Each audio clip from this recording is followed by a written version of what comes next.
¿Sabíais que existe un ser vivo que es capaz de sobrevivir a una guerra nuclear? Yo no lo quisiera, pero si esto ocurriera, este Thermococcus podría sobrevivir y sería el único capaz de perpetuar la vida en nuestro planeta. Vivimos con seres excepcionales, invisibles a nuestros ojos. Cientos de miles de microbios invaden cualquier tipo de ambiente. Los podemos encontrar incluso al filo de lo imposible, viviendo en los congelados polos o incluso en el metro de Nueva York. En Nueva York, una ciudad de unos 10 millones de habitantes, el mismo número de microbios que podemos encontrar en un solo gramo de suelo. Por supuesto, no todos los microbios que conviven en un mismo lugar son iguales, sino que podemos encontrar muchas especies distintas. Esto es lo que hoy en día conocemos como el microbioma. El microbioma está de moda y su estudio tiene tanta importancia que después del cáncer, el cerebro o la medicina personalizada, instituciones como la NASA, la Casa Blanca o la Fundación Bill Gates han focalizado su atención en el estudio de los microbiomas que viven dentro de nosotros, sobre nosotros y a nuestro alrededor. Bien, como apasionado del ADN e investigador en enfermedades genéticas, he podido participar en muchos proyectos con hospitales y algunas veces me han pedido que participe en proyectos relacionados con la microbiología. En estos casos lo que hacía era secuenciar el genoma de bacterias patógenas para buscar genes de resistencia a antibióticos y así poder ofrecer al paciente aquel tratamiento que sea más adecuado a esa infección que él tenía. Bien, pero mi curiosidad por la microbiología se desató el día que, hablando con unos amigos enólogos, de estos que hacen vino de garaje, que está ahora muy de moda, vinos libres de químico y de inóculos, pues me plantearon su problema, me pidieron ayuda, porque tenían muchas paradas de fermentación y además no sabían por qué. Y fijaros, los enólogos controlan todos los parámetros físicos y químicos que la tecnología les permite. Sin embargo, no saben lo que ocurre a nivel microbiológico dentro del fermentador. Nadie se le había ocurrido ir a buscar el microbioma del vino. Por lo tanto, no sé, me pareció un desafío muy interesante. Podría unir mi pasión por el ADN con una de mis aficiones, que es beber vino. Así que nos dispusimos a ello y pudimos aislar el ADN del fermentador y mi pantalla se empezó a inundar por millones de secuencias repetitivas de A, T, C y G, diferentes combinaciones. Y gracias a potentes algoritmos informáticos y a bases de datos internacionales, pudimos traducir ese lenguaje genético, ese lenguaje de la vida, en nombres de especies de bacterias y levaduras que estaban presentes en el fermentador, lo que yo llamo los microwine-makers. Y no solo eso, sino que también podíamos conocer la proporción de cada uno de ellos en la muestra.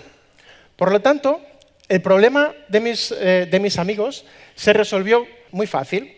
Encontramos un lactobacillus, una bacteria, Lactobacillus cunkei, que inhibe el crecimiento de una de las principales levaduras que participa en el proceso de elaboración del vino, Saccharomyces cerevisiae.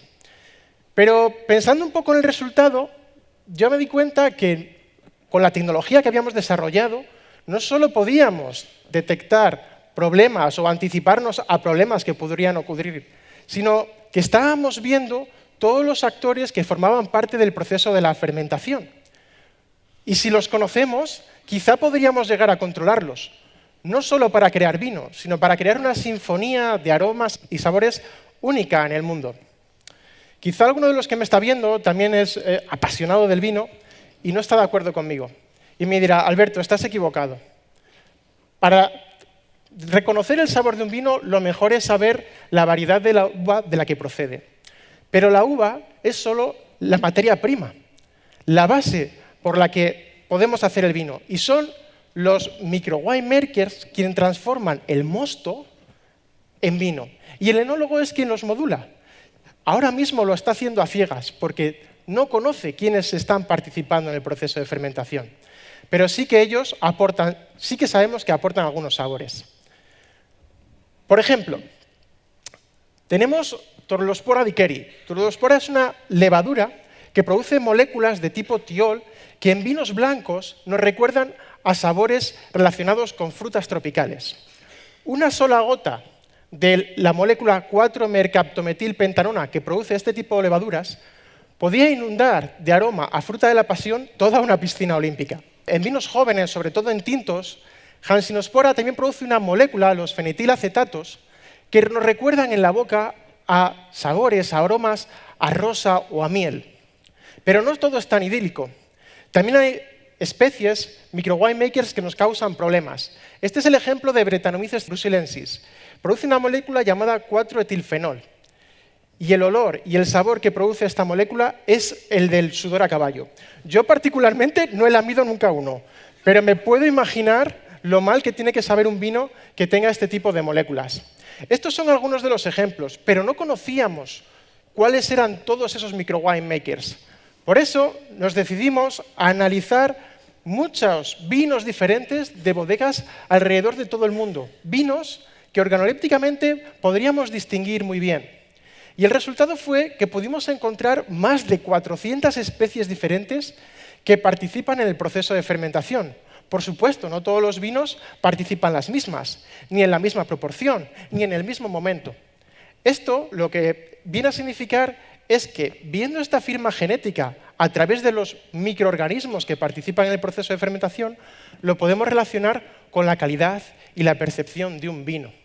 Y si lo podemos relacionar con la percepción, podemos relacionarlo también con el precio que puede tener este, que puede oscilar entre menos de €1 y más de 1.000.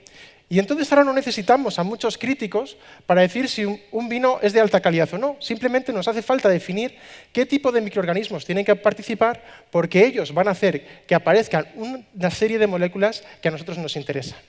Ahora ya tenemos el control y podemos modular estos microorganismos un poco a nuestro antojo.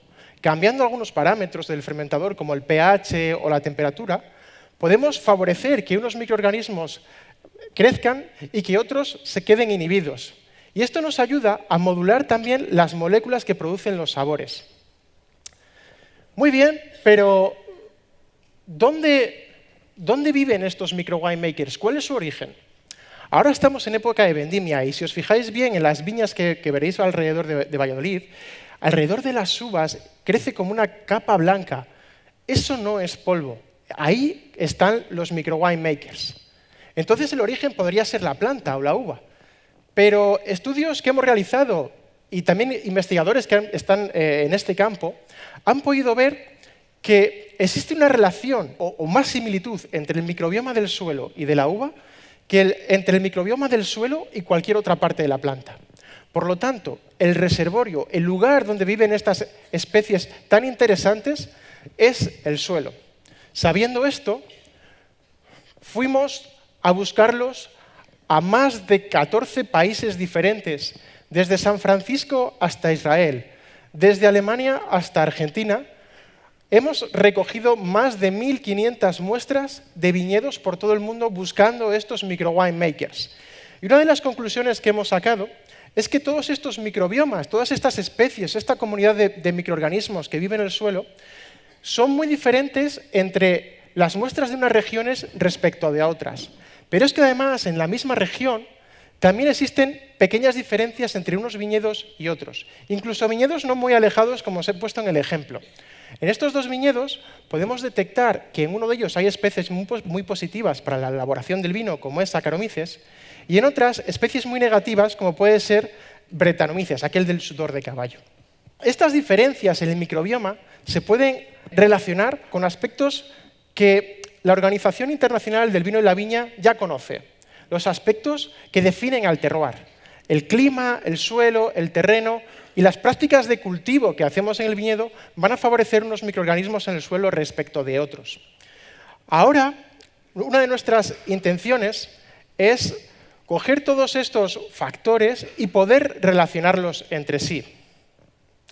Pero es que además estos factores van a afectar no solo a la microbiología que está relacionada con la producción de vino, sino también puede afectar a la microbiología que se relaciona con los problemas del viñedo. Este es un ejemplo de cuando analizamos algunos de los microbiomas de los suelos de viñedo, nos dimos cuenta que aparecían patógenos. Es decir, podíamos definir qué enfermedad concreta estaba ocurriendo en esos viñedos o anticiparnos a ella. Y cuando se dieran las condiciones climáticas propicias, poder decirle al viticultor: perdona, pero aparece este microorganismo, vas a tener una enfermedad de la madera en tu viñedo y ahorrarle también así mucho dinero. Ahora mismo estamos creando el primer mapa de microbiomas de viñedos del mundo. Esto quiere decir que es una información nueva que no existía hasta ahora y que estamos relacionando con factores de clima, culturales, de suelo, geográficos.